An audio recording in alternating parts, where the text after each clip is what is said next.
Hello मेरे internet के दोस्तों, कैसे हो आप सभी लोग। I hope you all are fit and fine. देखिए भाई, हम लोगों ने जो अपने वीडियोस हैं उनके थ्रू बहुत सारे टॉपिक्स को कवर कर लिया है और आज एक नया टॉपिक हम कवर करने वाले हैं, ठीक है। और वो जो टॉपिक है वो क्या है बेटा, क्वालिटी ऑफ पॉपुलेशन। की क्वालिटी है जो पॉपुलेशन की, वो किन किन चीजों के ऊपर, किन किन फैक्टर्स के ऊपर डिपेंड करती है। अब ये जो क्वालिटी है किन फैक्टर्स के ऊपर डिपेंड करती है ये तो हम पढ़ेंगे, लेकिन उनमें से आज हम सिर्फ एक टॉपिक देखेंगे। नेक्स्ट वीडियो में फिर हम अगला टॉपिक देखेंगे और उससे नेक्स्ट में अगला टॉपिक की जो पॉपुलेशन की क्वालिटी है वो डिपेंड किन किन पॉइंट्स के ऊपर करती है, किन किन जो फैक्टर्स हैं उनके ऊपर डिपेंड करती है। ओके बच्चा, तो चलिए शुरू करते हैं हमारी आज की video. The quality of population depends up on the literacy rate. First चीज क्या है, लिटरेसी रेट के ऊपर डिपेंड करती है। सेकेंड है हेल्थ के ऊपर डिपेंड करती है कि भाई हमारी हेल्थ कैसी है। जैसे कि आप देख पा रहे हैं कि ड्यूरिंग इंडिपेंडेंस हमारी एवरेज लाइफ एक्सपेक्टेंसी कितनी थी, 31.4 ईयर्स, यानी कि बहुत ही जवानी में लोग जो थे वो मृत्यु को प्राप्त हो रहे थे, ठीक है। मतलब कि ये बताता है कि हमारे देश में हेल्थ फैसिलिटीज कैसी हैं, वैक्सीनेशन की जो सुविधाएं हैं वो कैसी हैं। अगर ये अच्छी नहीं होंगी तो हमारे देश के लोग जल्दी मरेंगे, ठीक है। जैसे कि आप देख पा रहे हैं यहाँ पे कि हमारी जो इंडिपेंडेंस के टाइम पे थी लाइफ एक्सपेक्टेंसी, जीवन जीने की जो प्रत्याशा थी वो कितनी थी, ओनली 31.4 ईयर्स। अभी वो बढ़ गई है, अभी हो गई है अराउंड 67.2 ईयर्स, ठीक है।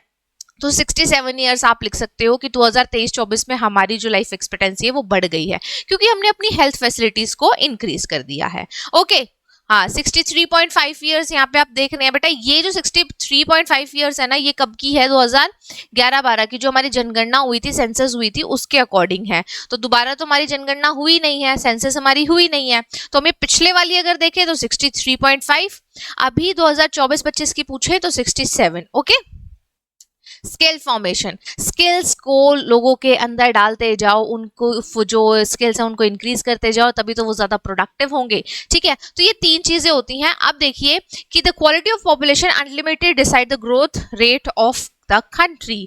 ग्रोथ रेट क्या होती है कि किसी भी कंट्री में जितने लोग पढ़े लिखे होंगे, जितने स्किल्ड होंगे, जितने हेल्दी होंगे, उतनी ही उसकी क्या होगी, ग्रोथ रेट होगी। यानी कि वो कंट्री भी उसी दर से, उसी जो मतलब जिस रेट से जो लोग हैं वो बढ़ रहे हैं, उसी रेट से कंट्री भी बढ़ेगी। उसमें कहीं ना कहीं आप लोग डेवलपमेंट कर रहे होंगे, देश को ज्यादा पैसा कमा के दे रहे होंगे, ठीक है। ज्यादा इन्वेस्ट कर रहे हैं हम अपने अंदर, तो देश भी तो के अंदर भी तो इन्वेस्ट हो रहा है ना, क्योंकि हम लोग ही तो हैं बेटा जो देश के लिए पैसा कमा के लाते हैं, जो देश के लिए नई नई चीजों की खोज करते हैं, डिस्कवरीज करते हैं, नई पुरानी चीजों को मतलब जो है इंक्लूड और कंक्लूड करते हैं। सारे काम करता कौन है, पॉपुलेशन करती है। ये सब हम पहले पढ़ चुके हैं, राइट।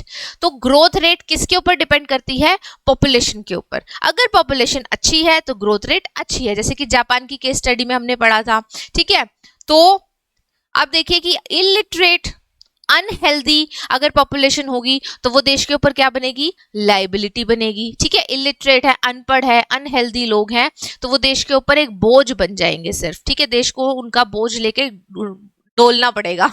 लेकिन लिटरेट और हेल्दी पीपल ये क्या बनेंगे, एक असेट बनेंगे जो फर्दर प्रोडक्शन करने में हेल्प कर रहे हैं हमारे देश की, जो देश के लिए एक यूजफुल थिंग है, जो देश को कमा के दे रहे हैं, देश को आगे बढ़ाने में हेल्प कर रहे हैं।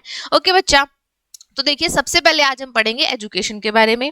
हमने अभी तीन चीजें देखी ना, एजुकेशन, हेल्थ एंड हमारी स्किल फॉर्मेशन। तो पहली चीज हमारी जो हम पढ़ने वाले टॉपिक वो होगा हमारा एजुकेशन, कि एजुकेशन पे किस तरीके से हम लोग इन्वेस्ट करें, क्या हमारा पहले का सिनारियो था, क्या अब होगा, क्या चेंजेस आए हैं, क्या हमें करने की जरूरत है जिसकी वजह से हमारा देश जो है उसकी ग्रोथ रेट इंक्रीज हो जाए। ओके, देखिए education contributes toward the growth of the society also. Education है वो क्या करती है, ग्रोथ रेट में जो देश है उसकी, जो सोसाइटी है, देश है, उसकी ग्रोथ रेट में क्या करती है, हेल्प करती है और सबको आगे बढ़ाती है। एजुकेटेड लोग होंगे तो देश भी आगे बढ़ेगा। Okay, it enhance the national income. अगर हम ज्यादा अच्छे पढ़े लिखे हैं तो ऑब्वियस सी बात है हम अच्छा कमा रहे होंगे, तो हमारी नेशनल इनकम यानी कि हमारी जीडीपी बढ़ जाएगी। कल्चरल रिचनेस, कल्चरल रिचनेस का मतलब क्या होता है बेटा, देखो जब हम बात करते हैं कि पढ़े लिखे लोग हैं तो वो पुरानी चीजों को नहीं मानेंगे, समझ रहे हो इस चीज को? स्टीरियोटाइप्स जो थे, जैसे कि मान लो सती प्रथा थी, तो वो लोग बता सकते हैं ना भाई सती प्रथा इसलिए नहीं थी कि भाई पुरुष मर गया तो उसकी जो स्त्री है, उसकी जो पत्नी है, उसको भी जला दो क्योंकि फिर वो समाज में जीने के लायक नहीं है, नॉल पता नहीं क्या क्या लोगों के मिथ थे।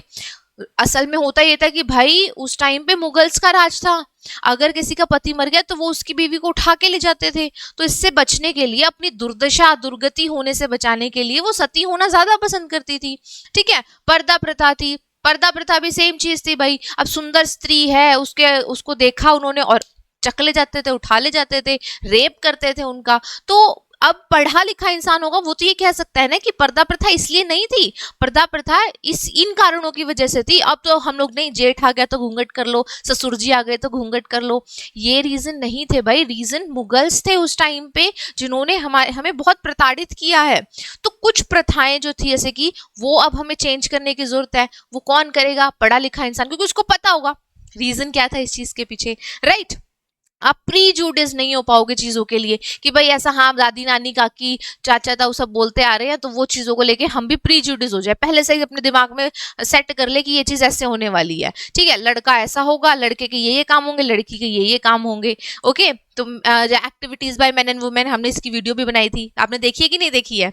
तो वहां पे भी हम प्रीजुडिस होके काम कर रहे हैं कि महिलाएं घर का काम करेंगी, पुरुष बाहर का काम करेंगे। ये प्रीजुडिस होना है, स्टीरियोटाइप होना है कि लड़कों को ब्लू पसंद होता है, लड़कियों को पिंक पसंद होता है, लड़कियां गुड्डे गुड्डियों के खेल खेलती हैं, लड़के जो है वो स्पोर्ट्स में अच्छे होते हैं।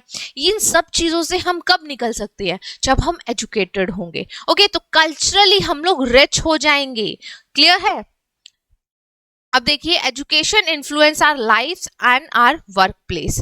हमारी जो एजुकेशन है वही हमें क्या करती है? इन्फ्लुएंस करती है हमारी जिंदगी को, हमारे जीवन जीने का तरीका क्या होगा, हम किस चीज से इन्फ्लुएंस हो रहे हैं, किस चीज से नहीं हो रही, ये हमारी एजुकेशन डिपेंड करती है, एजुकेशन डिफाइन करती है उसको, वो बताती है। ये इन्फ्लुएंस करती है हमारे वर्क प्लेस को भी। हम जैसा सोच रहे हैं, जैसे हम एजुकेटेड है, वैसे हमारा वर्क प्लेस होगा, हमारी लाइफ वैसे ही होगी, हम जी रहे होंगे वैसी ही जिंदगी जैसी हमारी सोच होगी। और सोच किसके कारण बदल जाती है? हमारी एजुकेशन के कारण। ठीक है बेटा। एफिशिएंसी ऑफ गवर्नेंस, अगर एजुकेटेड लोग गवर्नेंस में हैं तो ऑब्वियस सी बात है कि गवर्नेंस अच्छी होगी। और अनएजुकेटेड लोगों को अगर आपने शासन दे दिया है, उनके हाथ में सत्ता पकड़ा दी है, तो ऑब्वियस सी बात है उन्होंने देश को तो सत्यानाशी करना है, रुइन करना है उन्होंने देश को। ठीक है, गवर्नेंस का मतलब क्या होता है? शासन करना। ओके, देखो countries like Iraq, Pakistan, African nations lack of education, so there is no governance, a lot of unrest। यानी कि यहाँ पे क्या है? इराक है, पाकिस्तान है, अफ्रीकन जो हमारे नेशंस है, ये एग्जाम्पल दिया गया है इन नेशंस का। ऐसे और भी बहुत देश हैं जहाँ पे क्या है बेटा? एजुकेशन नहीं है, लोगों में एजुकेशन का लेवल क्या है? वो बहुत नीचे है। अब हमारा पड़ोसी देश ही देख लो, पाकिस्तान, एजुकेशन का लेवल बहुत नीचे है। तो वहाँ के लोग क्या सीख रहे हैं? बम बनाना। ठीक है, हम मरेंगे खुद तुमको मारेंगे, हम बम बनाते बनाते खुद फट जाएंगे, या बम बना के तुम्हारे ऊपर डालेंगे तो तुम्हें फाड़ डालेंगे। यही सब चीजें हो रही हैं। मतलब यहाँ पे ये सबसे बड़ी कमी क्या है? एजुकेशन की। अगर उनको एजुकेशन मिल जाए, ठीक है, तो ऑब्वियस सी बात है वो लोग भी आगे बढ़ सकते हैं। और कुछ लोग हैं जो एजुकेटेड हैं तो वो लोग बढ़े भी हुए आगे, लेकिन हमें पूरे देश के लेवल पे देखना होता है कि पूरा देश कैसे ग्रो करेगा। तो पूरे देश में एजुकेशन का लेवल ग्रो करना चाहिए बेटा। अब ये चीज क्या होती है, इससे गवर्नेंस में बहुत वो दिक्कत होती है। वहां पे कोई गवर्नेंस होती ही नहीं है। वहां पे कभी देखो, अभी आप पाकिस्तान की बात अगर हम कर ले तो यहाँ पे तो कभी भी जो हमारी सेना है, उनकी जो मिलिट्री है वो शासन करने लग जाती है। ठीक है, जो उनके देश का जो प्रधानमंत्री है उसको साइड में कर देते हैं। फिर उसके बाद देखिए बहुत ही अनरेस्ट है, अशांति है, मतलब कि देश में हर जगह बम धमाके हो रहे हैं, ये वो, लोग आटे के लिए लड़ रहे हैं, चावल के लिए लड़ रहे हैं। यहाँ पे चीजें दिक्कत आती कहाँ है कि गवर्नेंस नहीं हो पा रही है। एक तो लोग अनएजुकेटेड, और उन्होंने चुना भी किनको है? अनएजुकेटेड पर्संस को ही चुना हुआ है। ओके बेटा, अब देखिए, there is a provision made for providing universal access. किसके लिए यूनिवर्सल एक्सेस? किसके लिए यहाँ पे मांग रहे हैं? किसकी बात हो रही है? एजुकेशन की। कि जो एजुकेशन है वो कैसी होनी चाहिए? उसका यूनिवर्सल एक्सेस होना चाहिए, यानी कि कोई भी उसको एक्सेस कर सकता है। सार्वभौमिक उसका क्या होना चाहिए? एक्सेस होना चाहिए, सब तक उसकी पहुंच होनी चाहिए, राइट। उसके बाद रिटेंशन, लोग उसे धारण कर सके, लोग उसे समझ सके। And quality in elementary education, जो आपकी एलिमेंट्री एजुकेशन है, जो आपकी प्राथमिक शिक्षा है, वो कैसी होनी चाहिए, वो बहुत ही उसकी क्वालिटी वाली होनी चाहिए। क्योंकि आपको पता है कि छोटी उम्र होती है उसमें हमें मातृभाषा में अगर हम पढ़ते हैं तो वही जो बेस हमारा बन जाता है, राइट। अगर आप जो 5th क्लास तक का आपका जो टाइम पीरियड है एलिमेंट्री एजुकेशन का, फ्रॉम नर्सरी टू 5th है, तो फिर यहाँ पे अगर हम अच्छे से पढ़ लेते हैं, चीज़ों को अच्छे से रिटेन कर लेते हैं, धारण कर लेते हैं, समझ लेते हैं, तो ऑब्वियस सी बात है कि जो आगे की लाइफ होगी पढ़ाई से रिलेटेड वो अच्छी जाने वाली है, क्योंकि आपका बेस कैसा है, स्ट्रॉन्ग है। अब यहाँ पे क्या होगा कि अगर आपने जो बेस है उसको मजबूत नहीं किया, छोटी प्राइमरी एजुकेशन जो थी आपकी, एलिमेंट्री एजुकेशन जो थी वो आपने एम ले ली बस, या ली ही नहीं, तो क्या आपकी जो बिल्डिंग है, जो आपका स्ट्रक्चर है वो अच्छा बनेगा, आपकी लाइफ जो है वो अच्छी बनेगी? नहीं, वहां पे भी दिक्कतें आती रहेंगी। तो इसलिए एलिमेंट्री एजुकेशन का जो क्वालिटी है उसका इंक्रीज होना बहुत जरूरी है। Plus special emphasis on girls. India में जैसे कि मैंने अभी बताया मुगल्स आए बेटा, फिर अंग्रेज आए, तो इन सब चीजों की वजह से क्या हुआ, लड़कियों को बहुत पीछे कर दिया गया। ये किया गया था उनकी सेफ्टी के लिए, लेकिन अब ये सिनारियो बन चुका था कि भाई अगर घर में लड़का और लड़की है तो हम सिर्फ लड़के को पढ़ाएंगे, लड़की को नहीं पढ़ाएंगे। क्यों? उसने तो अगले घर जाके चूल्हा चौका ही करना है। ये बकवास चीजें हैं। हमें यहाँ पे इसलिए फिर गवर्नमेंट को क्या करना पड़ता है, स्पेशल एम्फेसिस करना पड़ता है, स्पेशल उसके लिए प्रयास करने पड़ते हैं, जोर देना पड़ता है कि लड़कियों को घर से बाहर निकालो भाई और उन्हें पढ़ाओ, ठीक है। वो हमारे लिए ह्यूमन रिसोर्स हैं। 50% जनसंख्या जो है वो हमारी लड़कियां हैं, ठीक है। कुछ मेल है, कुछ फीमेल, ऑब्वियस सी बात है। तो ऑलमोस्ट 50% हमारी जो जनसंख्या है वो कौन है, महिलाएं हैं, लड़कियां हैं, गर्ल्स हैं। अब इनको आप घर में बिठा के रख रहे हो, सिर्फ पुरुषों से काम करवा रहे हो। आप सोच भी कैसे सकते हो कि हमारा देश ग्रो करेगा, जब देश की आधी जनसंख्या घर में बैठ के चूल्हा चौका कर रही है, बच्चों का पालन पोषण कर रही है, सिर्फ इसके अलावा कुछ नहीं कर रही है, अपने अंदर स्किल्स, नॉलेज, हेल्थ, एजुकेशन कुछ भी नहीं इनबिल्ट कर रही है, अपने आप को आगे नहीं बढ़ा रही है, तो क्या देश आगे बढ़ेगा? बिल्कुल भी नहीं। मैं लिख के दे सकती हूँ कि देश कभी आगे नहीं बढ़ेगा। हमारा देश आगे तब बढ़ेगा जब हमारे सनातन धर्म में भी पहले बताया गया बेटा कि ना उस टाइम पे भी जो महिलाएं होती थी वो उतनी ही सक्षम होती थी, उतनी ही पढ़ी लिखी होती थी जितने की पुरुष, इवन उनसे ज्यादा भी। शास्त्रार्थ होते थे तो महिला और पुरुष कोई भी कर सकता था, वहां पे ना भेदभाव नहीं था। तो यार सीख लो उस टाइम से कुछ, हमारे पुराने टाइम से कुछ सीख लो कि देखो उस टाइम पे भी महिलाओं को इतनी आजादी थी, अब हम लोगों ने उनको घर में बिठा रखा है। नहीं नहीं नहीं, मेरी पापा की परी है, घर में बैठ के रहेगी, पढ़ने की कोई जरूरत नहीं है, तू बस लीपा पोती कर, लाली लिपस्टिक लगा और तेरा काम चल जाएगा। This is the worst thing I have ever seen in the world, seriously. आप देखो ना यार कि दूसरे देशों में लड़कियां क्या कर रही हैं, तो क्यों ना हम भी अपनी लड़कियों को उसी तरीके से आगे बढ़ाएं, राइट। तो इसलिए गवर्नमेंट भी है जो इसके ऊपर काम करती रहती है और स्पेशल एम्फेसिस देती है गर्ल्स की एजुकेशन के रिगार्डिंग। ओके बच्चा, यूनिवर्सल एक्सेस मैंने आपको बता दिया है, सार्वभौमिक पहुंच होती है, सब तक पहुंच, रिटेंशन यानी कि धारण करना। ओके, अब एजुकेशन के लिए गवर्नमेंट के क्या एफर्ट्स हैं उनमें हम देखते हैं। जैसे कि सबसे पहले जवाहर नवोदय विद्यालय खोले गए हैं, establishment of pace setting schools like Navodaya Vidyalaya in each district. हमारे देश में जो है पेस सेटिंग स्कूल्स है, यानी कि मतलब गति बढ़ानी है हमें, किसकी, एजुकेशन की गति बढ़ानी है, एजुकेशन का जो पेस है उसको बढ़ाना है। तो उसके लिए नए स्कूल्स खोले गए जिनका नाम रखा गया जवाहर नवोदय विद्यालय। ओके बच्चा, अब जो जवाहर नवोदय विद्यालय है यहाँ पे क्या होता है, हमें देखना होता है कि फाइंड करना है टैलेंट को। Even in the rural areas there are lots of talent. लोग मतलब लोगों के अंदर, बच्चों के अंदर बहुत सारा टैलेंट है, लेकिन उनको क्योंकि ना सही रास्ता नहीं मिल पाता तो वो टैलेंट दब जाता है, मर जाता है।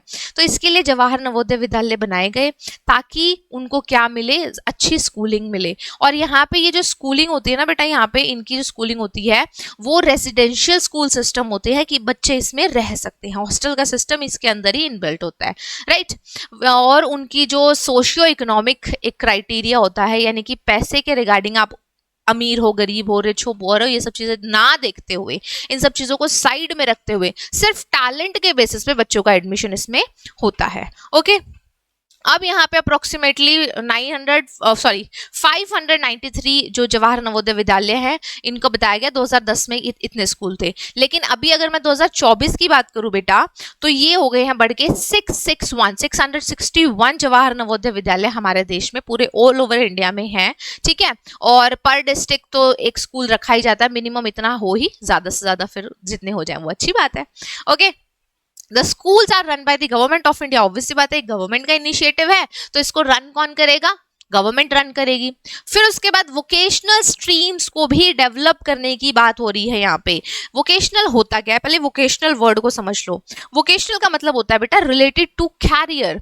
आप अपने कैरियर के रिगार्डिंग, कैरियर के लिए जब आपको प्रॉपर एक पढ़ाई कराई जाती है। अब वो पढ़ाई कैसी होगी भाई, थ्योरेटिकल टीचिंग होगी उसमें, ठीक है, मतलब थ्योरली आपको बताया जाएगा और उसमें क्या होगा, प्रैक्टिकल एक्सपीरियंस होगा। कैसा एक्सपीरियंस होगा आपका, प्रैक्टिकल एक्सपीरियंस। जो हम 11th 12th और मतलब ग्रेजुएशन में हम लोग पढ़ रहे हैं बेटा, वहाँ पे प्रैक्टिकल एक्सपीरियंस हमें नहीं मिलता है। वहाँ पे हम सिर्फ बुक्स से पढ़ रहे हैं, ये बुक्स हैं उनको पढ़ लो। क्या सिर्फ बुक्स से पढ़ के कोई डॉक्टर जो है वो ऑपरेशन कर पाएगा, बिल्कुल भी नहीं। अगर मैं आपको बोलूं सर्किट सबने 6th क्लास में पढ़ा हुआ है, लेकिन अगर अभी मैं बोल देती हूँ चलो भाई तुम्हारे ना ये एक स्विच खराब हो गया, जाके ठीक करके दिखाओ, कोई भी नहीं कर पाएगा ठीक उसे, ठीक है। तो दिक्कत सबसे बड़ी यही आती है इसमें कि जो हमारी एजुकेशन है वो वोकेशनल काइंड ऑफ नहीं है, मतलब प्रैक्टिकल टीचिंग इसमें नहीं होती है। तो इसीलिए वोकेशनल स्ट्रीम्स को अलग से लाया गया है हमारे देश में, जिसमें क्या किया जाता है, they have been developed to equip large number of high school students with occupation related knowledge and skill. तो उनको ऑक्यूपेशन से, उनके कैरियर से रिलेटेड जो है नॉलेज और स्किल प्रोवाइड की जाती है, ठीक है, और फिर आगे जाके वो एक असेट बनते हैं देश के लिए, ना कि एक लाइबिलिटी। ओके, तो ये थी हमारी वोकेशनल स्ट्रीम्स। आई होप आपको समझ में आ गया होगा। अब वोकेशनल स्ट्रीम्स में आप देखिए कि ना जो हमारा प्लान है, वोकेशनल स्ट्रीम्स के बाद जो हमारा प्लान है कि इसका एजुकेशन का के आउटले क्या डिसाइड किया गया, देखिए वो इंक्रीज करा गया है 151 करोड़ टू मतलब हमारा फर्स्ट प्लान कितना था एजुकेशन के ऊपर, 151 करोड़ रुपए, ठीक है। यानी कि हम अपनी जीडीपी का खर्चा कर रहे हैं, जीडीपी में से कितना निकाल रहे हैं, 151 करोड़ रुपए, 151 करोड़ रुपए का कन्यादान डाल दिया है किसके ऊपर, एजुकेशन के ऊपर, कि इतना हम खर्च करेंगे। ये हमारा फर्स्ट प्लान था। उसके बाद देखिए हमारा 11th प्लान बताया गया। 11th प्लान था हमारा 3766.90 करोड़, ठीक है। तो यानी कि ये बढ़ा, इंक्रीज हुआ कंटिन्यूसली, और फिर इसी की वजह से हमारी एजुकेशन भी इंक्रीज हुई। अब अगर मैं अब की बात करूं आपसे, तो हमारा 2023-24 का जो प्लान है बेटा वो कितने का है, उसका है 7,300, ठीक है। वो कितना है 7,300, यानी कि 7,300 करोड़ CR में है ये, ठीक है। ये 2023-24 का है। आपसे मोस्टली जो है वो पुराने ही पूछे जाते हैं, क्योंकि करंट तो हमारी जो है जनगणना यानी कि हमारी सेंसस हुई नहीं है, तो उसके अकॉर्डिंग सारी ये चीजें आती हैं कि कौन सा बजट था कौन सा नहीं था। बजट हमारा मतलब लास्ट हमारी सेंसस कब हुई थी, हमारी हुई थी 2011 में, तो हम सारा डेटा वहीं के अकॉर्डिंग उठाते हैं 2011 का। 2011 के बाद होनी कब थी, 10 साल बाद 2021 में, लेकिन पेंडेमिक आ गया, कोरोना हो गया, तो हम सेंसस नहीं कर पाए थे। तो इसलिए जो डेटा है वो पुराना यूज करते हैं, लेकिन मैं आपको अभी का भी बता रही हूँ ताकि आप देख पाओ, कंपेयर कर पाओ कि हम लोग कितने इंक्रीज हो गए हैं, कितने हम लोगों ने इंक्रीमेंट किया है चीजों को लेके, ठीक है। तो हमारा फर्स्ट प्लान, हमारा 11th प्लान और हमारा अब तक का प्लान जो 7,300 करोड़ रुपीस CR तक जो है वो इंक्रीज हो गया है। ओके बच्चा, द एक्सपेंडिचर और एजुकेशन इज इंक्रीज, आपको पता है कि ये इंक्रीज हो चुका है, ठीक है। ये देखिए 152 की अगर हम बात कर रहे हैं यहाँ पे, तो ये कितना था 0.64% ऑफ द जीडीपी। जीडीपी क्या होती है, नेशनल इनकम होती है, ठीक है। हमारे देश में जितने भी लोग कमा रहे हैं अलग अलग सेक्टर्स में, प्राइमरी सेकेंडरी और टर्शरी, सभी का जो है टोटल कर दो, हमारी जीडीपी आ जाएगी। सब लोगों की इनकम को ऐड कर दो, टोटल कर दो, जोड़ दो, क्या बन जाएगी हमारी जीडीपी। अब ये जीडीपी का 0.64% 152 का जो हमारा फाइनेंशियल ईयर था, उसमें हम लोग कितना खर्चा लगाते थे, उसको एजुकेशन पे लगाते थे, ठीक है। जीडीपी का 0.64%। फिर ये बढ़ गया हमारा 2015-16 में कितना हो गया 3%। आज की अगर मैं आपको बात करूं कि 2023-24 में कितना है, तो ये है 6%, ठीक है बेटा। अब देखो एजुकेशन में गवर्नमेंट के जो एफर्ट्स हैं उनको दिखाते हुए यहाँ पे एक बात दे रही है कि लिटरेसी रेट्स क्या है इंडिया की। पहले तो समझो कि लिटरेसी रेट का मतलब क्या होता है। लिटरेसी रेट का मतलब होता है कि हमारे देश में साक्षर यानी कि पढ़े लिखे लोग कितने हैं, कौन सी एज में, देखो बेटा 7 एज ऑफ 7 एंड अबव यानी कि 7 से प्लस जो भी जितने भी लोग हैं 7 साल या उससे ऊपर की उम्र के लोग, the person who can read and right in any language, किसी भी लैंग्वेज में अगर वो रीड कर सकते हैं और राइट कर सकते हैं तो हम इंडिया में उसे क्या कहेंगे कि वो लिटरेट है, वो साक्षर है। ठीक है, अब ये साक्षरता दर जो है वो हम यहाँ पे देखेंगे कि किसकी कितनी है। अगर मैं बात करूं फीमेल लिटरेसी की तो 1951 में ये कितनी थी बेटा, 10% थी। ओके, फिर उसके बाद अगर हम बात करते हैं मेल लिटरेसी की तो ये कितनी थी, 1951 में ही 20%। ऑब्वियस सी बात है कि जो महिलाएं हैं उनको कम पढ़ाया जाता था और पुरुष जो है उनको ज्यादा। ओके, टोटल लिटरेसी रेट कितनी थी, ओनली एंड ओनली 30%, यानी कि हमारे देश की पूरी जनसंख्या में से सिर्फ 30% लोग जो थे 1951 में पढ़े लिखे थे। ओके, अब 2011 की हम बात कर रहे थे, मैं बता रही हूँ आपको यही बात कि सेंसस में हम डेटा किसका उठा रहे हैं, 2011 का उठा रहे हैं, क्योंकि 2021 में हमारी सेंसस होनी थी लेकिन कोविड की वजह से वो नहीं हो पाई, अब उसको पोस्टपोन कर दिया गया, 2024 के बाद होगी। ओके, फीमेल लिटरेसी रेट देखिए कितनी ज्यादा बढ़ गई है, 51 से ये हो गई है 65%। मेल लिटरेसी रेट हो गई है 80%। ठीक है, और टोटल लिटरेसी रेट हमारी कितनी हो गई है, 75%। अभी भी 100 से तो हम बहुत दूर हैं, लेकिन हाँ पहले से हम लोग बहुत बढ़ गए। तुम लोगों ने ग्रो तो किया है, अभी और ग्रो करना बाकी है। ओके, अब देखिए number of institution of higher education, अभी तो हमने एलिमेंट्री एजुकेशन, प्राइमरी सबकी बात कर ली ना, अब हम बात कर रहे हैं बेटा हायर एजुकेशन की। वहां पे एनरोलमेंट कैसा है बच्चों का, वहां पे फैकल्टी कितनी है, बढ़ी है कि कम हुई है, उन सब चीजों के बारे में हम पढ़ेंगे। यूजीसी एनुअल रिपोर्ट देख रहे हैं हम, उसमें देखिए कि ये जो पूरा टेबल है आप लोगों के लिए रेडी हो गया है, फटाफट से मैं इसको रेडी कर देती हूँ। अब देखिए आप कंटिन्यूसली देखिए बेटा, नंबर ऑफ कॉलेजेस हैं, नंबर ऑफ कॉलेजेस आपके कंटिन्यूसली इंक्रीज हो रहे हैं, राइट। नंबर ऑफ यूनिवर्सिटीज आपकी कंटिन्यूसली इंक्रीज हो रही हैं, स्टूडेंट्स भी इंक्रीज हो रहे हैं और टीचर्स भी इंक्रीज हो रहे हैं। ऐसा थोड़ी कि बच्चे बच्चे इंक्रीज होंगे, पढ़ाने वाले वही रहेंगे, टीचर्स भी इंक्रीज हो गए, जैसे हम नए टीचर्स आ गए हैं अब आप लोगों के लिए। तो 2015-16 की यहाँ पे बात हो रही है, जिसमें हमने देखा कि सारी चीजें क्या हो गई है, इंक्रीज हो गई हैं, बढ़ गई हैं। Okay, literacy among males is nearly 16.6 higher than females. Male और फीमेल दोनों में जो लिटरेसी का लेवल है वो मेल में ज्यादा है, फीमेल में कम है। और कितने परसेंट, अराउंड 16.6% जो है वो दोनों में डिफरेंस है, किसका, लिटरेसी का। Okay, literacy among men is about 16.1% higher in urban areas than compare to rural areas. शहरों और गांवों में मेल में ही अगर हम देखें तो 16.1% का गैप है। ठीक है, यानी कि गांवों में लोग 16% कम पढ़े लिखे हैं और शहरों में मेल की बात कर रहे हैं वो है ज्यादा पढ़े लिखे, 16%। ओके, तो लिटरेसी रेट्स इन इंडिया देख लेते हैं एक बार। हमारी सबसे ज्यादा कहाँ है, 94% कहाँ पे है बेटा, केरला में।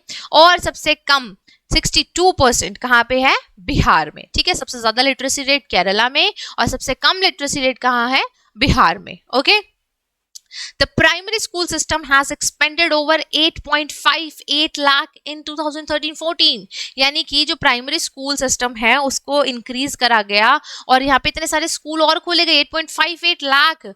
लेकिन इतने सारे स्कूल खोलने के बाद भी unfortunately this is a huge expansion of school. देखो इतने सारे स्कूल्स खोले लेकिन it has been diluted by the poor quality of schooling and high drop out rates. यहाँ पे सबसे बड़ी प्रॉब्लम क्या हुई कि पुअर स्कूलिंग है। देखिए अब बच्चों को बैठने के लिए सुविधाएं नहीं है, पिक्चर में देख रहे हैं ना, बैठने के लिए कोई सुविधाएं नहीं मिली हुई है इन लोगों को, बेसिक जो नीड्स होती हैं वो फुलफिल नहीं हो रही हैं। ड्रॉप आउट्स बहुत ज्यादा हो रहे थे, स्कूल तो बहुत खोल दिए लेकिन जो स्कूल्स की पुअर क्वालिटी थी, एजुकेशन की पुअर क्वालिटी थी, इसकी वजह से ड्रॉप आउट्स बहुत होने लग गए। यानी कि बच्चों ने एडमिशन तो लिया लेकिन वो स्कूल नहीं जाते थे, स्कूल से उन्होंने अपना नाम कटाना शुरू कर दिया है, नाम लिख चल रहा है लेकिन बच्चे जा ही नहीं रहे स्कूल में, ये सब चीजें होने लग गई। तो उसके लिए भी अब गवर्नमेंट को कुछ तो करना पड़ेगा ना भाई। क्या करा गवर्नमेंट ने, गवर्नमेंट ने किया कि सर्व शिक्षा अभियान हम चलाते हैं, SSA, सर्व शिक्षा अभियान। ठीक है, इसकी फुल फॉर्म आ जाती है कई बार। It is significant step toward providing elementary education. बच्चों को जो हमारी प्राइमरी एलिमेंट्री वाली एजुकेशन है, एलिमेंट्री एजुकेशन जो है प्राथमिक शिक्षा, उसको देने के लिए क्या करा गया, एक इनिशिएटिव लिया गया। यहाँ पे फ्री स्कूलिंग होती है बेटा at the age of 6 to 14 years, ठीक है, और ये 2010 में आया था हमारा। ओके, सर्व शिक्षा अभियान ये इनिशिएटिव है किसका, सेंट्रल गवर्नमेंट का, स्टेट गवर्नमेंट का, लोकल गवर्नमेंट का और कम्युनिटी का। यानी कि यहाँ पे पूरा देश एकजुट होकर लगा हुआ है बच्चों को पढ़ाने में, और जब तक ऐसा नहीं होगा तब तक तो हो ही नहीं पाएगा बेटा। कम्युनिटी का भी बहुत इंपॉर्टेंट रोल होता है कि वो बच्चों को स्कूल भेजे, पेरेंट्स का इंपॉर्टेंट रोल होता है बच्चों को स्कूल भेजे, ठीक है। तो यहाँ पे ओवरऑल ये क्या है, सबकी मिली भगत का है जो इनिशिएटिव है, सबकी इनिशिएटिव है, और इसी के थ्रू ये आज तक चलता आ रहा है और ये बहुत अच्छे से चल भी रहा है। अब देखिए, बैक टू स्कूल कैंप्स लगाए गए। एक तो सर्व शिक्षा अभियान चलाया गया था, ठीक है, एक करा गया बैक टू स्कूल कैंप्स। यहाँ पे क्या हुआ था बेटा, जैसे कि ये जो हमारे कोविड वगैरह आया था तो उस टाइम पे बहुत दिक्कतें आ रही थी बच्चों को, तो यहाँ पे कैंप्स खोले गए थे जिसमें बच्चों को बेसिक जो शिक्षा है वो प्रोवाइड कराई जा रही थी, और बच्चे क्या है एलिमेंट्री एजुकेशन के लिए ही बेसिक जो शिक्षा है वो यहाँ पे दी जा रही थी, बच्चों का एनरोलमेंट बढ़ाया जा रहा था। मिड डे मील स्कीम लेके आए थे, implemented to encourage the attendance and retention in children and improve their nutritious status। देखो भाई, मिड डे मील स्कीम है, तमिलनाडु में आई। अब वहां पे क्या हुआ, वहां पे ड्रॉप आउट्स बहुत था बच्चों का, यानी कि बच्चे स्कूल में नाम लिखा रखा है लेकिन स्कूल जा नहीं रहे हैं या उन्होंने नाम कटा लिया है वहां से। अब इसको बढ़ाएं कैसे, देखो इससे ना एक तरह से दो निशाने कह सकते हैं मिड डे मील स्कीम को। एक तरह से दो निशाने कैसे, मिड डे मील, पहले तो समझो कि मिड डे मील है क्या। मिड डे यानी कि दिन के बीच का, और मील भोजन, दिन के बीच में भोजन कराएंगे। स्कूल में ये सुविधा प्रोवाइड की गई कि हमारे यहाँ पे खाना बनेगा और गर्मा गर्म बच्चों को खाना दिया जाएगा। अब बच्चे खाने के लालच में स्कूल में आने लग गए। आप एक बार बताओ भाई, अगर मैं आपको बोलूँ कि खाली पेट हो, क्या आप पढ़ सकते हो? मैं खाली पेट हूँ, क्या मैं पढ़ा सकती हूँ? बिल्कुल भी नहीं, ऐसा पॉसिबल ही नहीं है भाई। जब तक पेट नहीं भरा है तब तक दिमाग बिल्कुल नहीं चलता, बत्ती गुल है। अब जिन बच्चों के पास न्यूट्रिशन का लेवल बिल्कुल लो था, जिनके पास पढ़ाई करने का उम्मीद तो तब आएगी जब उनके पास पहले खाना होगा, उनको खाना ही नहीं मिलता था यार, तो वो स्कूल कैसे आएंगे? बिल्कुल भी नहीं आ सकते भाई। तो स्कूल वो आते नहीं थे इसी वजह से। तो दो चीजें, एक तो एनरोलमेंट बढ़ गया स्कूल में मिड डे मील की वजह से, और क्योंकि खाना अच्छा बना हुआ और सरकार द्वारा डिसाइडेड था, तो यहाँ पे क्या हुआ कि बच्चों का न्यूट्रिशियस लेवल भी बढ़ गया, ठीक है। उनको ज्यादा देखो न्यूट्रिशन सब मिलने लग गए हैं, कभी दलिया मिलता है, कभी सब्जी पूड़ी मिलती है, कभी खिचड़ी मिलती है, कभी खीर मिलती है, कभी हलवा मिलता है, मतलब इस तरीके से अलग अलग चीजें, जिससे क्या हो कि बच्चों को सारी चीजें, सारे न्यूट्रिएंट्स मिलते रहे। तो वो सारे न्यूट्रिएंट्स इनको मिलने लग गए। कितनी अच्छी चीज हुई ना कि देखो, एक तीर से दो निशाने, बच्चों के अटेंडेंस रेशियो बढ़ गई, अब बच्चे स्कूल में ज्यादा आने लग गए क्योंकि खाना मिल रहा था, और दूसरी चीज बच्चों का न्यूट्रिशियस लेवल बढ़ गया। दोनों चीजें इंक्रीज हो गई यहाँ पे, ठीक है। मिड डे मील स्कीम, ये जो प्रोग्राम है, यहाँ पे फ्री लंच दिया जाता है ऑन वर्किंग डेज। समझ लेना, कभी छुट्टी वाले दिन भी चले जाओ स्कूल में कि हमें खाना दे दो, छुट्टी वाले दिन नहीं मिलता है, ओनली ऑन वर्किंग डेज बेटा, ठीक है। Children primary and upper primary की जो क्लासेस हैं उनको क्या मिलता है, गवर्नमेंट स्कूल्स में फ्री लंच की सुविधाएं मिलती हैं। ओके, ये कब गया था? इन 2013-14 गवर्नमेंट स्पेंड इतने करोड़, कितने करोड़ भाई? इतने करोड़, 13,215 करोड़ रुपए इस स्कीम के ऊपर लगाए गए थे बेटा, ठीक है। अब देखिए, these policies could at the literate population of India.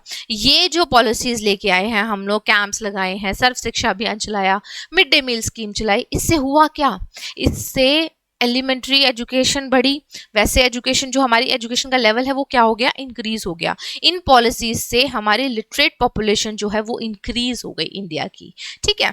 अब देखिए, the 12th plan endeavored on increasing enrollment in higher education of 18 to 23 years age group is 25%। पहले कितना था? 18 to 23 years, ये जो हायर एजुकेशन होती है हमारी, ग्रेजुएशन, पोस्ट ग्रेजुएशन, तो वो उसमें कितना था बेटा? 25% एनरोलमेंट था। इसको कितना बढ़ाने की बात करी गई कि भाई 2020-21 में हम 30% टारगेट पे हम पहुंच जाएंगे, कि उससे इंक्रीज करके कितने आ जाएंगे हम लोग? 30% पे आ जाएंगे, ठीक है। और इसको एवरेज को हम इंक्रीज कर देंगे। The strategy focus on increasing access. ये जो पूरी स्ट्रैटेजी हम लोगों ने बनाई है यहाँ पे कि हम स्कीम्स ला रहे हैं, हम कैंप्स लगा रहे हैं, हम मिड डे मील दे रहे हैं, न्यूट्रिशियस लेवल बढ़ा रहे हैं, ठीक है, फ्री एजुकेशन दे रहे हैं, इन सब चीजों का मतलब वो क्या था, मोटिव क्या था? तो मोटिव था बेटा इंक्रीजिंग एक्सेस, कि बच्चों को एक्सेस मिल जाए, यानी कि ज्यादा से ज्यादा बच्चे इससे जुड़े और लिटरेट हों। उसके बाद क्वालिटी इंक्रीज हो, ठीक है, क्वालिटी को इंक्रीज करना भी बहुत बड़ा रोल रहता है। ये सारी सारी चीजें जो स्ट्रैटेजी है ये फोकस करती है कि हमारी क्वालिटी भी इंक्रीज हो, साथ साथ पढ़ाई की quality. Adoption of state specific curriculum modification, यानी कि जो करिकुलम है उसको टाइम टू टाइम चेंज भी किया जाए। अभी भी बहुत सारी चीजें हैं बेटा जो हम लोग मैकॉले वाली पढ़ रहे हैं। मैकॉले ने जो हमारी गंदी सी हिस्ट्री लिख रखी है जिसमें हमारे देश के जो योद्धा हैं उनको तो थोड़ा थोड़ा पार्ट दे रखा है और मुगल्स को बहुत बड़ा बड़ा पार्ट दे रखा है बुक्स में कि उनकी जो है ग्लोरिफिकेशन का बहुत ज्यादा हुआ है। तो वो चेंज होने की बहुत जरूरत है, जैसे कि हमारे इसमें भी बताया गया बेटा कि हमें क्या करना होगा, अडॉप्ट करना होगा कि हम करिकुलम को मॉडिफाई करें। टाइम टू टाइम मॉडिफाई भी होता रहता है बट और मॉडिफिकेशन की हमें नीड है। वोकेशनलाइजेशन, यानी कि कैरियर रिलेटेड आपको जो है वो स्पेसिफिक ट्रेनिंग और स्किल्स हैं जो वो मिले। ओके, वोकेशनलाइजेशन क्या होता है, certain discipline which can help individual to acquire non academic skills. ठीक है, जो हम किताबों से पढ़ रहे हैं वो सारा कौन सा है, एकेडमिक है, और जो हम किताबों से हट के एक्सपीरियंस लेके काम कर रहे हैं, अपनी स्किल्स को इनबिल्ड कर रहे हैं, अपनी नॉलेज को इंक्रीज कर रहे हैं, तो ये क्या है, नॉन एकेडमिक स्किल्स है हमारी। ठीक है, जैसे कि इलेक्ट्रिकल की है, टेक्नोलॉजी की है, बैंकिंग, बेकरी, टेलरिंग, ये कोई भी मतलब हमारी स्किल हो सकती है। Okay, networking on the use of IT का यूज करके नेटवर्किंग को बढ़ा के ज्यादा से ज्यादा एक्सेस दिलाना। डिस्टेंट एजुकेशन, जैसे कि आप देखो कि रेगुलर आपको स्कूल नहीं जाना, मत जाओ यार, कोई बात नहीं, एनआईओएस से अपनी 11th 12th 10th 9th जो भी आपको करनी है कर लो। ठीक है, आपको रेगुलर कॉलेज में नहीं जाना है, कोई बात नहीं, आप उससे कर लो, डिस्टेंट एजुकेशन के थ्रू आपको सिर्फ एग्जाम देने जाना होगा कॉलेज में। तो ये भी प्रोवाइड कराई गई कि भाई जो डेली डेली अप डाउन नहीं कर सकते हैं, नहीं जा सकते, अपने टाइम के अकॉर्डिंग पढ़ना चाहते हैं, तो डिस्टेंट एजुकेशन जो है वो प्रोवाइड की गई। Coverage of formal, non formal, distant and IT education institute. ठीक है, फॉर्मल, नॉन फॉर्मल, डिस्टेंट, जो दूर से पढ़ रहा हो, मतलब स्कूल नहीं जाना, हमें कॉलेज नहीं जाना, हम दूर से ही पढ़ेंगे। ठीक है, आईटी एजुकेशन इंस्टीट्यूट्स है, इनका क्या करा गया, इनको कन्वर्ज किया गया, इनका प्रयास किया गया भाई कि भाई हम और ज्यादा इनको ओपन करें और ज्यादा लोगों को एक्सेस मिले, बच्चों को एक्सेस मिले। ठीक है, over the past 50 years, there has been a significant growth in the number of universities and institutions, the higher learnings in specialized areas. तो over the past 50 years इन सब चीज़ों में improvement हुई है कि हमारी universities, हमारे institutions भी increase हुए हैं। Okay, अब देखते हैं जो initiatives हैं, मतलब अब तक हमने जो पढ़ा उसका conclude कर रहे हैं सारी चीज़ों को हम यहाँ पे कि कितने इनिशिएटिव्स जो हैं वो लिए गए हैं गवर्नमेंट के थ्रू कि हमारी एलिमेंट्री एजुकेशन जो है वो इंक्रीज हो जाए। और ये हमारा लास्ट पॉइंट आज का। ठीक है, देखिए इनिशिएटिव लिए गए, पहली चीज सर्व शिक्षा अभियान चलाया गया। ठीक है, जिसमें 6 to 14 जो एज ग्रुप के बच्चे हैं उनको फ्री एजुकेशन दी गई। ओके, और बच्चों में लड़कियों की जो एजुकेशन उस पर स्पेशल एम्फेसिस करा गया। ठीक है बेटा, देखिए यहाँ पे मैं अंडरलाइन कर देती हूँ, 6 to 14 जो है आपकी एज ग्रुप रखी गई थी जहाँ पे उनको प्रोवाइड कराई गई थी कैसी, फ्री एजुकेशन। ठीक है, और स्पेशल एम्फेसिस किस पे था, गर्ल्स की एजुकेशन के ऊपर था। ओके, और ये राइट टू एजुकेशन एक्ट जो है हमारा उसमें इसको डाला गया था, सर्व शिक्षा अभियान को। ठीक है, नवोदय विद्यालय यानी कि मॉडल स्कूल जो हैं वो ओपन किए गए थे। ये ओपन करे गए थे हर डिस्ट्रिक्ट में, आइडियल स्कूल्स हैं ये, और यहाँ पे फैसिलिटीज अलग अलग दी गई थी, जैसे कि मैंने बताया आपको रहने की फैसिलिटीज वहाँ पे हैं। ठीक है, अलग अलग मेथड्स यहाँ पे रेप्लिकेट करे गए थे बाय अदर स्कूल्स, ताकि हम जो एजुकेशन का लेवल है उसको और मजेदार बना सके, और without any socio economic criteria हम क्या करें, सभी बच्चों को साथ में लेके आगे बढ़े। Okay, mid day meal scheme, यानी कि यहाँ पे क्या करा गया था, बच्चों की अटेंडेंस को और बच्चों की जो न्यूट्रिशियस लेवल है, न्यूट्रिशनल स्टेटस है, उसको इंक्रीज करने के लिए क्या करा गया था, लाया गया था, इंप्लीमेंट किया गया था। ओके, वोकेशनल स्ट्रीम्स यहाँ पे क्यों की गई थी, क्योंकि enable the larger number of high school students to find job and occupation related knowledge and skills. तो उनको नॉलेज और स्किल दी गई जिससे कि वो जॉब अच्छे से फाइंड कर सके। जब आपके पास कला होगी, आपके पास स्किल है, तो फिर आप जॉब तो अच्छे से फाइंड कर सकते हो, आराम से फाइंड कर सकते हो, या फिर आप अपना काम खोल सकते हो। ओके, ब्रिज कोर्सेज कर दिए गए और बैक टू स्कूल कैंप्स लगाए गए। बैक टू स्कूल कैंप्स क्या है, बेसिक एजुकेशन प्रोवाइड करते हैं। ब्रिज कोर्स क्या है, जैसे कि मान लो आपने 10th कर लिया, अब आपको ग्रेजुएशन करनी है, तो 10th से ग्रेजुएशन तक का सफर है वो आसान बना देते। वहां पे आपको क्या करते हैं कि ना अच्छे से वो करते हैं, जो आपका रास्ता है ना, ब्रिज है, उसको सुविधाजनक बना देते हैं। ये बहुत ही कम टाइम पीरियड के होते हैं और इसमें ज्यादा आपको नॉलेज मिल जाती है। ओके, ये इनिशिएट है to increase the enrolment in elementary education. Clear है बच्चा? तो ये था हमारा आज का टॉपिक। थोड़ा सा बड़ा हो गया होगा, है ना, थोड़ा सा डीप हो गया है कि भाई जो एजुकेशन है वो किस किस तरीके से टोटली ओवरऑल डिपेंड करती है हमारे देश की ग्रोथ के लिए, और उसके लिए हम लोग क्या क्या कर सकते हैं। आई होप आपको समझ में आ गया होगा। कोई डाउट्स हैं तो let me know about in the comment box, I will resolve your problem. और अगला जो टॉपिक है वो करेंगे अगली वीडियो में, जो कि है हमारा हेल्थ। ठीक है, उसको भी हम डीप स्टडी करेंगे। ओके बच्चा, मिलते हैं नेक्स्ट वीडियो में।